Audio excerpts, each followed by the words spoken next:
فاسألوا أهل الذكر إن كنتم لا تعلمون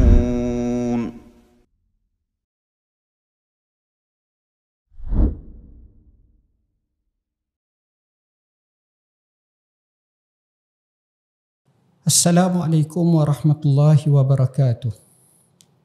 Alhamdulillahilladzi arsala rasulahu bil huda wa dinil haq liyuzhirahu 'ala ad-dini kullihi walau karihal musyrikun.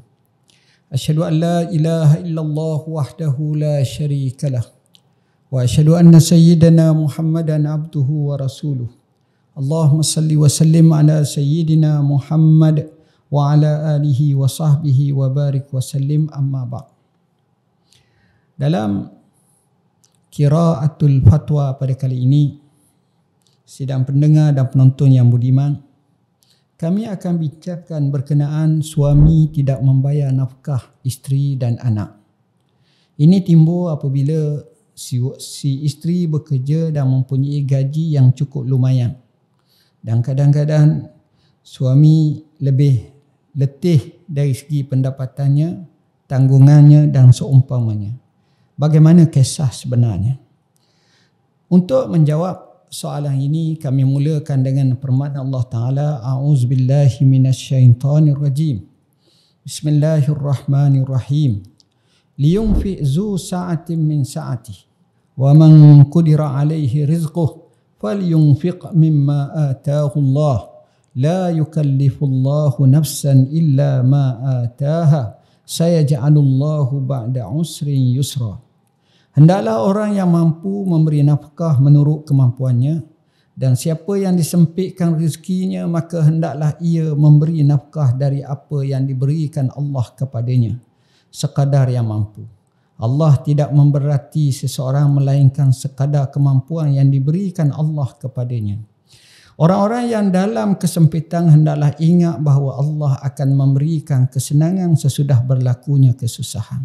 Surah At-Talaq ayat 7. Al-Imam Al-Qurtubi menyebutkan terdapat beberapa faedah yang diperolehi dari ayat ini. Antaranya adalah nafkah seorang suami kepada isteri serta anak-anaknya yang masih kecil adalah berdasarkan kemampuannya. Sekiranya dia seorang yang memang berkemampuan lebih, maka diberikan lebih, dan jika sekiranya dia seorang fakir, maka diberikan kepada mereka mengikut kadar kemampuannya sahaja. Dan kadar nafkah ini ditentukan berdasarkan kepada keadaan orang yang memberikan nafkah itu dan hajat keperluan orang yang menerima nafkah itu melalui ijtihad atas adat kebiasaan dalam kehidupan. Lihat Al-Jami' li Ahkamil Quran, juzuk yang ke-18, halaman 170. Kewajiban nafkah sebenarnya sabit sebagaimana dalam hadis yang diriwayatkan oleh Abu Juhaifah Wahab ibn Abdullah As-Siwai radhiyallahu an. Rasulullah sallallahu alaihi wasallam bersabda, "Inna li rabbika 'alaika haqqan wa li nafsika 'alaika haqqan wa li ahlika 'alaika haqqan fa'ti kulli haqqin haqqah." Sesungguhnya Tuhanmu mempunyai hak ke atasmu, jiwamu sendiri mempunyai hak ke atasmu, dan isterimu serta keluargamu mempunyai hak ke atasmu. Maka berilah setiap hak akan hak mereka yang berhak. Riwayat Al-Bukhari. Nafkah ini kalau kita tengok banyak tafsiran dan ta'rifannya. Dalam Kamus Dewan menyebut sama ada wang atau makanan dan lain-lain yang diperlukan untuk hidup dan sara hidup, dan juga perbelanjaan lain-lain yang wajib diberikan oleh suami kepada isterinya. Mutakhir ini mungkin dilebarkan lagi beberapa bil utiliti, telefon, begitu juga apa-apa yang menjadi keperluan mengikut suasana semasa. Syekh Dr. Muhammad Zuhaili menyatakan nafkah dari segi bahasa iaitu kita keluar dan biayai belanja seseorang terhadap ahli keluarganya. Manakala dari segi syarak ialah makanan, pakaian, minuman, tempat tinggal dan selainnya yang diperlukan. Ia dinamakan nafkah kerana dikeluarkan atau digunakan untuk keperluan itu. Nafkah ini ada dua. Nafkah zahir iaitu apa sahaja nafkah yang boleh disediakan dalam bentuk material kepada anak dan isteri. Nafkah batin, nafkah yang berkait rapat dengan emosi serta keperluan fitrah pasangan suami isteri. Kesimpulannya, bahawa nafkah ini mesti diberi. Dan ia adalah tanggungjawab suami.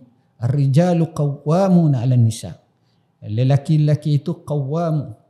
Dikata sebahagian ulama, qiwamah rijal ni dengan makna dia menjadi pemimpin, dia menjadi ketua keluarga, dia menguruskan pemberian nafkah. Kerana itu sudah menjadi kelaziman bagi seorang ketua keluarga, terutamanya suami, bapa atau yang berhak menjaganya. Jadi nafkah yang wajib ke atas suami kepada isterinya, termasuk anak-anaknya, yang mana boleh dinyatakan dalam kitab fiqh al-manhaji adalah seperti berikut. Makan ni kita tengok orang Asia makan lain, orang Arab kadang-kadang makan lain. Tengok kesesuaian. Makanan mengikut kehendak yang kita beri nafkah. Minum, termasuk jenis minuman. Pakaian yang sesuai, yang menutup aurat, yang tengok taraf dia, yang tidak melampau, yang tidak kedekut, yang tidak sesuai. Tempat tinggal, begitu juga sama. Alat membersihkan diri, apa-apa yang perlu merapihkan diri. Pembantu rumah sekiranya sebelumnya dia memiliki pembantu rumah. Lihat Al-Fiqh Al-Manhaji, jilid yang keempat, halaman 182 hingga 184. Syekh Dr. Wahbah Zuhaili menyatakan bahawa majoriti ulama mengatakan nafkah yang wajib diberikan kepada isteri itu ialah 7 perkara, iaitu makanan, barangan dapur, pakaian, tempat tinggal, alat-alat untuk membersihkan diri, barangan rumah, pembantu kepada isteri jika sekiranya kebiasaannya isteri mempunyai pembantu. Lihat Al-Fiqh Al-Islami wa Adillatuh, juzuk yang ke-10, halaman 7349. Dalam isu ini, sekiranya suami telah menjalankan tanggungjawab memberi nafkah yang wajib kepada isteri, maka tak wajib lagi bagi suami memberikan duit bulanan kepada isteri. Ini isunya, isteri nak dua. Satu, dia nak nafkah. Yang kedua, dia nak duit bulanan. Sekiranya suami tetap memberikan duit tersebut secara bulanan, itu dianggap sebagai ihsan suami kepada isteri. Namun sekiranya si suami tidak memberi nafkah yang telah kami jelaskan di atas, maka dia dikira berdosa kerana tidak melaksanakan tanggungjawabnya. Begitu juga nafkah anak-anak juga wajib untuk suami berikan kerana ia termasuk tanggungjawabnya sebagai ayah. Berkenaan isu mendoakan keburukan kepada suami. Bila suami tak bagi, kadang-kadang timbul pula rasa nak doa yang tak baik pada suami. Kami nasihatkan agar tidak berbuat demikian. Sebaliknya cuba bawa bincang secara damai dan sopan untuk menyelesaikan isu ini dengan sebaliknya.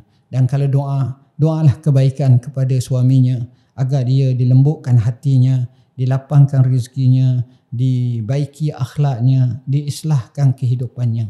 Ini kerana jika perbincangan ini dilakukan dalam keadaan marah dan tinggi suara, perkara ini tidak akan selesai, malah mungkin mengeruhkan lagi keadaan. Justru kami syorkan agar kita dapat menasihatinya dengan secara baik, bawa berbincang, dan sebaik-baiknya kita sentiasa muhasabah diri. Rasulullah sallallahu alaihi wasallam pernah bersabda, khairukum li ahli wa ana khairukum li ahli. Orang yang paling baik di kalangan kamu, orang yang paling baik dengan keluarganya, dan untuk pengetahuan kamu, aku adalah orang yang paling baik dengan keluargaku, sebagaimana kata Rasulullah SAW. Begitu juga Allah Subhanahu Wa Taala wasiatkan kepada kita semua, wa ashiruhunna bil ma'ruf, hendaklah kamu berinteraksi dengan isteri dan keluarga kamu dengan cara yang ma'ruf, yang baik. Maka kita mahu rumah tangga kita menjadi baiti jannati, rumahku syurgaku. Elakkan daripada perceraian, perpisahan yang membawa keruntuhan institusi kekeluargaan. Sudah barang tentu akan menjadi kehendak syaitan dan musuh-musuh Islam. Kami akhiri dengan mengajak untuk kita melazimi doa. Rabbana hablana min azwajina wa zurriyatina qurrata ayun waj'alna lil muttaqina imama. Sekian aqul qauli hadza wa astaghfirullahal azim li wa lakum. Wassalamu alaikum warahmatullahi wabarakatuh.